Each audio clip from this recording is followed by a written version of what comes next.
There's a reason why the British called India the jewel in the crown. Today, the country is rising from its plundered roots and growing past its colonial history to become one of the fastest-growing economies in the world. But can the world's largest democracy really become the next great superpower? Or is it destined to live in the shadow of China, haunted by its conflicts with its neighboring countries? Let's get right into it. India's economic rise. While the media has been focused on China's massive economic growth, India has been quietly collecting wealth all these years. Maybe there was a reason why a man named Mr. India could turn invisible, because to everyone else, the country might as well have been invisible too. Billionaires like Gautam Adani and Mukesh Ambani are rapidly closing the gap between the US and India. Adani alone has become the third richest man in the world and is very soon going to take over the bald billionaire in net worth. Watch out, Jeff Bezos. In the second half of 2022, India's GDP grew by an absurd 13.8%. We'll let you pick your jaw off the floor. These kinds of numbers were just something that only the economic powerhouse of China could produce. Even if this insane number isn't likely to be repeated, India is still on track to see a growth of 7% every year. Its workforce is growing rapidly, and as global supply chains move away from China, India is reaping all the benefits. Last year, the world's biggest democracy overtook the UK to become the world's fifth largest economy, and by 2030, it's expected to be number 3 in the world. If only the British Raj could see this day. But that's not all. If the country continues to grow the way it is today, by 2050 it will overtake the US as well, and become the second largest economy, and account for over 15% of global GDP. On top of that, all permanent members of the United Nations Security Council, except for China, support India's bid to join them, even if they're not thrilled about it. So, how did we get here? What exactly are the things working in India's favor? After all, less than 50 years ago, the country wasn't on anyone's radar. Nobody expected it to become this much of a powerhouse. But before continuing, if you're liking this video, make sure to give it a like and subscribe to the channel. Turn on notifications so you can stay tuned for the next one. Thank you for your support. Now back to the Indian subcontinent. Why India is winning.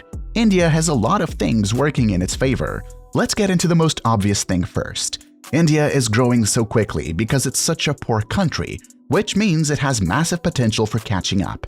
Since 1991, the country has undergone massive economic liberalization. Import tariffs and taxes were reduced and markets were deregulated.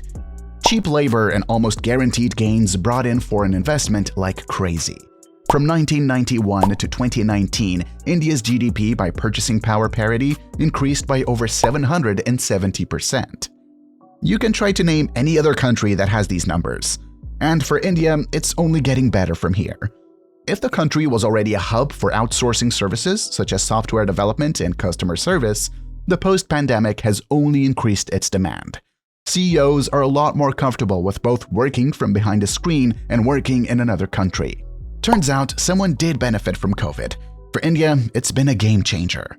The number of people employed in India for jobs outside the country is likely to at least double and reach more than 11 million by 2030. Global spending on outsourcing is also going to increase from $180 billion per year to around $500 billion by 2030. Meanwhile, Indians are also migrating to other countries, and they're doing it well. The average Indian household in the US earns twice as much as the average American home, while in the UK, they're the highest earning demographic. Turns out, those stereotypes about them being smart might be true after all. The people are bringing in big numbers, but the manufacturing industry is no slouch either. While China's economy is slowing down due to disturbances in production and supply chains, as well as conflicts with the US, India is also in the perfect position to become the production hub of the world. Corporate tax cuts, investment incentives, and infrastructure spending are helping to drive investments in manufacturing as well. Foreign investments are pouring in like never before. India's factory has never worked better. The country is also on the route to having 2/3 of its energy needs met completely by renewable sources. Another factor playing in its favor is just how huge the country is. India is on the route to taking over the world due to the sheer size of its numbers. They just can't stop making more people. India has recently surpassed China as the most populated country in the world since January 2023, And unlike China, a very large percentage of its population is under 24 years old. Over 50% of its population is below the age of 35. In 2100, its population will exceed China's by 50%, and when most developed countries will have aging populations, India's window for having a young workforce is expected to last until 2070. An increase in access to labor leads to higher productivity, which then will lead to more goods being produced. It's the perfect recipe for economic success. The Modi government knows this, and they're taking full advantage of all the resources at their disposal. But superpowers aren't built on economies alone. They also have to have the military might to back up all those numbers. And India has military strength in spades. The Indian military is ranked at number 4 in the world, beating countries like Japan, France, and even its previous overlords, the British. Its defense budget is the 3rd largest in the world. As the economy increases, more and more money pours into tanks and guns.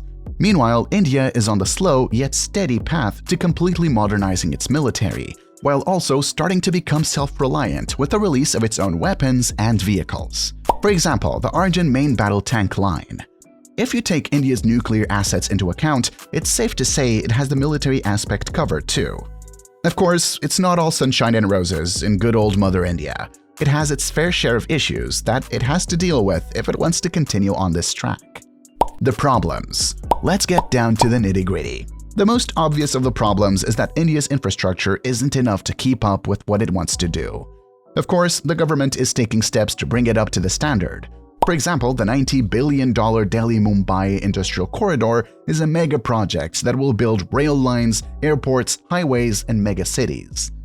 After its completion, the country is planning to build more corridors between Amritsar, Delhi, and Kolkata, as well as Mumbai, Bengaluru, and Chennai, forming a quadrilateral border around India where massive development will be taking place. The country is also pouring billions of dollars into improving its existing transport infrastructure and ports, as well as into building new smart cities, for example, the Gift City, to attract new investors. But there's a far worse problem the country is facing, and it will prove a lot more difficult to solve. India needs to deal with its poverty crisis. While massive economic growth looks good on paper, all it takes is a trip down to India to see just how unequally that new wealth is spread. Right next to Mukesh Ambani's 27-story house, people are dying of extreme poverty in the slums. It's pretty dystopian if you think about it. Meanwhile, the pandemic has thrown tens of millions of Indians into extreme poverty. A very big reason for this is the lack of jobs. Having such a large workforce doesn't mean much if so many of them are unemployed. Educated young people have nothing to do and are battered by soaring inflation. And while we're on the topic of education, its lack of availability to the lower classes is another sore spot for the country. Millions don't get the opportunity for quality education, meaning so many people who could have contributed to the country never get the chance to do anything at all. As the gap between the upper and lower classes grows wider and wider, the middle class is disappearing. And if that happens, India's economic machine will stop. The government has focused on tangible infrastructure, but they can build road after road. As long as the social infrastructure isn't improved, India will never be able to get out of the slums of the world. Conclusion. India is on the fast track to becoming an economic and military powerhouse. Pretty soon, we'll be seeing a shift from a Western to a multipolar global society with India as one of its leaders. The world's largest democracy has all the right cards to be able to become the next great superpower of the world. However, it has to deal with its existing problems before it's able to get anywhere close to achieving its dreams. Do you think India will be able to achieve what it wants to? Comment below to let us know. If you enjoyed this video, make sure to give it a like and subscribe to the channel. Turn on notifications so you can stay tuned for the next one.